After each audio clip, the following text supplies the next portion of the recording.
Even though Scout has quite a few different primary weapons, the one that most players tend to use regardless of the circumstances or their playstyle is always the stock Scattergun. While it is easy to agree that most stock weapons were made to be universally consistent and reliable, I believe that no other Scattergun embodies the true Scout's identity more than the Babyface's blaster.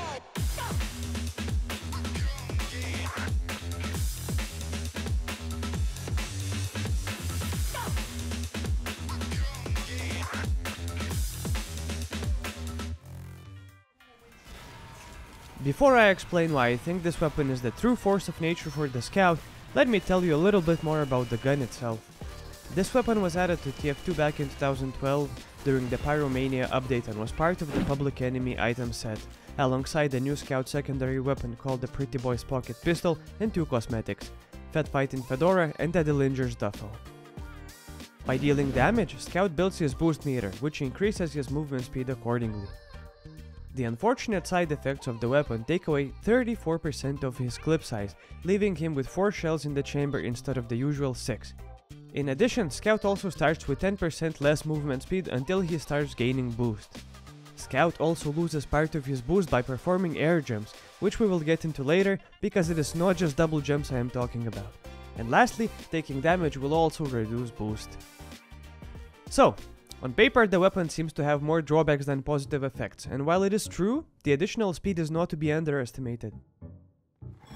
By default, Scout has a regular speed of 133%, but upon equipping the Babyface's blaster, it falls down to just 120, which is actually 3% less than the description of the weapon says. Anyways, the fun begins when Scout hits maximum boost, which makes him run at a whopping 50% increased rate, totaling 173%. At first it may look like exploiting this extra speed will be difficult, and using it as a proper advantage while fighting your enemies will be even harder. However, this massive speed boost unlocks a completely different playstyle. Even though Scout is generally considered the fast class, as he is the fastest in the game, his speed is not so insane that most players would just lose sight of you in a regular one-on-one. But now that you are able to be much faster than they anticipate, your movement speed is what will be the key to your survival in combat. You can use the speed to run around the enemy and rapidly switch directions when they keep trying to focus you. That will in most cases confuse them and give you a lot of extra time to hit them right back in the face. And there are quite a few classes and subclasses that are much easier to fight once you get your boost rolling. Approaching snipers from afar and dodging their bullets is a much easier task now, while keeping distance from Pyro's flames and laughing in the face of the demo knight that is trying to charge at you while you simply outrun him are just a few to name. But of course it's not all just butterflies and rainbows. Soldiers that get the initial shot to slow you down now have much higher odds of hitting you with a consecutive shot or 2 to finish you off. And don't even get me started on the mini sentries. If you think they are annoying while playing as a market gardener soldier on high tower, take your time to try fighting them as a Babyface blaster wielding Scout. A few shots are all it takes to get your boost to 0. Then you become super slow, can't properly outrun the sentry's range, and end up dying. It's f***ing miserable. Nothing else to comment here, honestly. The worst part of playing Scout. So bad. Holy moly. Yeah. In order to fight them, as well as heavies, I found it is important to understand that you are not allowed to jump. If you end up jumping to get the kill and survive, you will get back the boost from the damage you did anyway. The true difficulty does not lie in fighting one-on-one, however. Taking on 2 or more enemies with the Babyface's blaster is much harder than with any other primary weapon for the Scout, because avoiding damage becomes an insanely difficult task, even if you are rocking full speed at the end of the fight. This is why I found it is best to either completely avoid fights against multiple opponents or try to keep your distance during it and use your speed as an advantage to switch the locations from which you poke and harass the enemy. Talking of annoyance, this weapon will allow you to be more annoying than the Sydney Sleeper wielding snipers. The ability to hide and peek out of a corner so fast is what will drive the server nuts. In addition, you can attack the enemy from behind as they turn around to search for you. You can already be behind them from the very other side. I found it very fun to explore the maps and pathways which would allow me to never be in the face of the enemy, yet never let them go until they fall to my weapon. But before you can get all speedy and excited, it is important to know that before you start dealing any damage, you are at a severe disadvantage. That is why I highly advise to wield a pistol as your secondary weapon. Fortunately, it is not only the Babyface's blaster damage that counts towards his boost meter, but in fact, any kind of damage done by you. While every pistol the Scout has is a good choice to get the boost running, I would highly encourage you to pick between the stock one or the Winger. The default pistol is very good if you feel like you can't quite finish off your enemies with the 4 pellets you have in the clip, as it actually deals a lot of damage and is great at finishing people off. Now, you may be wondering, why not Winger then? It does even more damage. Well, it all comes down to how you are using the pistol. The Winger is a fantastic high damage secondary that will also let you jump higher without the need of a double jump. However, hitting just one shot with it while running at full boost is very hard and can often not be enough to finish off your opponent. The only reason I would pick the Winger over the default pistol is if I really wanted to build the initial part of the boost from distance, fast, since landing a single bullet with it will give you more boost than landing one with the regular pistol. In either case, all 3 pistols that the Scout has in his arsenal are good choices for the occasion, but taking anything else will make your life much harder.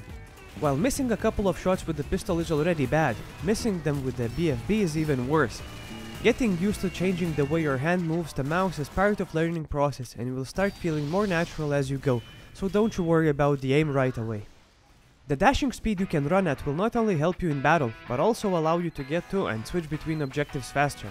Running between capture points or roaming around on King of the Hill will let you clear more enemies around the map faster, and your team will cheer you on for being so swift at assistance if they need any. Not all maps are made for this weapon though. It is particularly harder to play in choky areas, as taking damage in narrow corridors is much easier than in open fields. Knowing your maps well and avoiding these areas will be a detrimental stepping stone in your long-term survival. While the Babyface blaster can definitely provide your teams great support on a variety of different maps and game modes, I strongly believe that it is most useful in Capture the Flag. There is another caveat that will impact your gameplay as a BFB bearing Scout. There are many ways to perform an air jump, whether it is by jumping when falling down from an object or when being launched airborne by a rocket. Even though they are not double jumps, they will take away 75% of your hard-earned boost. At first I thought this will be a very little issue, but upon playing so much it has impacted me negatively in every single match, because falling down from high distances and avoiding fall damage always ended up costing me the boost. When using the Babyface blaster, I found it extremely good to pair with pistols, which I discussed earlier. However, I cannot cheer for any other secondary weapon besides the Criticola. The positive effects from using it come in multiple factors, such as increased damage, which helps you live with a smaller clip size. It also helps you build boost faster. However, if you end up losing your boost and also have the marked for death effect, your odds of survival drop to unfortunate. The Mad Mill can be a viable option if your main task is not damage but rather survival and objectives. You can use your BFB, and when you end up taking damage and lose part of your boost, splash the enemies with milk to give you increased odds of survival. Either way, this playstyle is a bit miserable and I would say does not unlock the full BFB's potential. I think we could really bring this weapon back to life, and all it needs are just a few minor tweaks.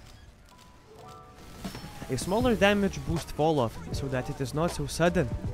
Sentry damage should either take a very small fraction of the boost per bullet or be completely ignored. Removing the air jump penalty entirely. Upping the clip size back to 6 shells.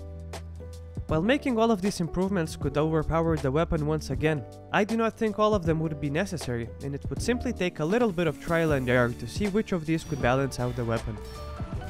In conclusion, even though the stock Scattergun is still superior, I think the BFB is one of the greatest and funniest weapons in the Scout's arsenal, and to anyone struggling to find a place for it in their gameplay, I hope you will give it a second chance.